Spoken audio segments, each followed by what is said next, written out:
Hello, my name is Howard Giles of the Child Care Consultation Program. This is episode number 4 in our series on sleep. Today we're talking about the quality of sleep. Quality of sleep is something that's familiar to all of us. We talk about whether we had a good night's sleep or a bad night's sleep, whether it was restless or restful. And so the kind of sleep we have, the quality of sleep, is just as important as the quantity, how much we have. Again, we want preschoolers to have between 10 and 13 hours of sleep. We want to have teenagers to have over 9 hours of sleep. But we also want them to have a good quality, a good restful sleep. People sleep in stages. The first stage of sleep is a kind of active sleep.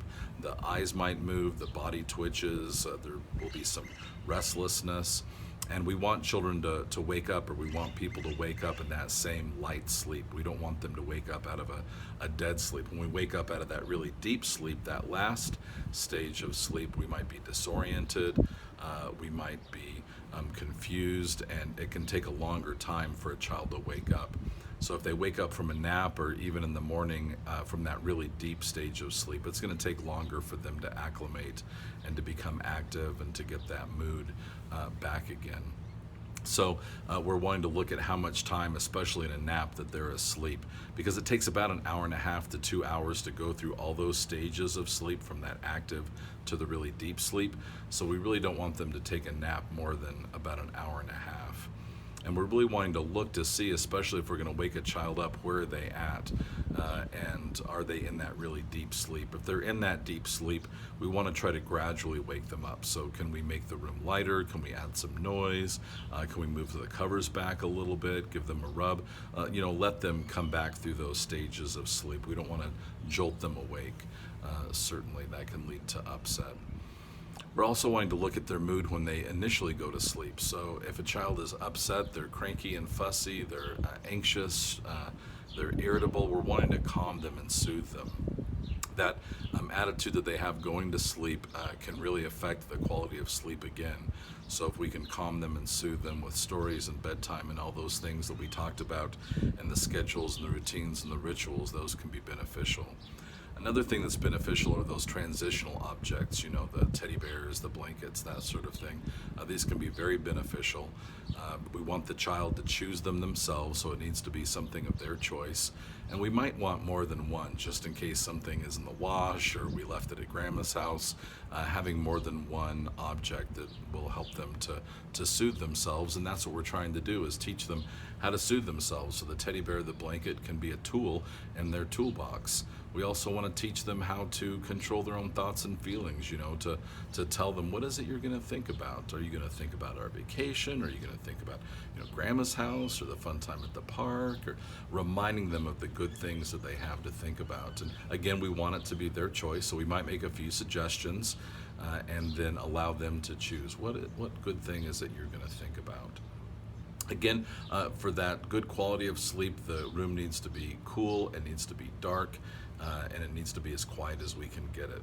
Many parents have introduced television or other noises because it helps them to fall asleep. The problem is that it affects that deep sleep. It keeps them from getting into that really good restful sleep. So we want to remove as much of that stuff as possible. So again, not overnight. This is not an overnight solution, but eventually we're going to want to be removing the television and any of that noise.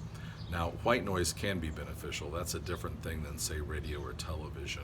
So we're not talking about music, we're talking about white noise that you can find on some electronic devices. It can also be brought about by a fan, for instance, and we'd want to put that fan or that white noise close to the door, or where some of the noise might be coming in, because it blocks some of those noise vibrations coming in through the door. So that can be helpful as well to make it a restful place to sleep. So again, we're wanting to look at our child, and we're wanting to see, what kind of sleep are they getting? Is it that restful, deep sleep? Are they in that really, high movement, active kind of a sleep? What do they look like when we're about to wake them up? Can we help them to wake up gradually? What are the tools and techniques that we have for helping them to calm down? We never want a child to go to sleep upset, so we're not letting them cry themselves to sleep. We're soothing them, and it may mean that we have to soothe them more than once. they're going to go back to sleep. They're going to reinitiate sleep or fall back to sleep if they wake up the same way that they went to sleep in the first place. So if they find themselves in a different bed from where they went to sleep, or a different room, or with a different person in the bed or the room, it's going to be harder for them to go back to sleep. So we don't want to let them fall asleep in the living room and then take them to the room. We don't want to have them fall asleep with their parent in the bed and then try to go back to sleep without them.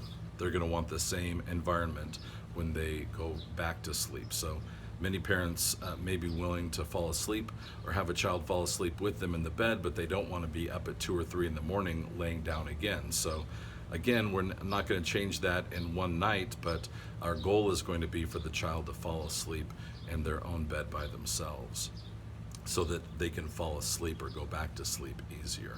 So we're going to make these transitions gradually. We're going to be soothing the child, and we're going to be over time teaching the child how to soothe themselves, how to calm their minds and their bodies. This is something we're practicing and teaching the whole time, all along through childhood. And again, many adults, we need to relearn some of these things. In our next episode, we're going to talk about some of the specific difficulties in sleep, such as bedwetting. And so until next time, thank you for watching.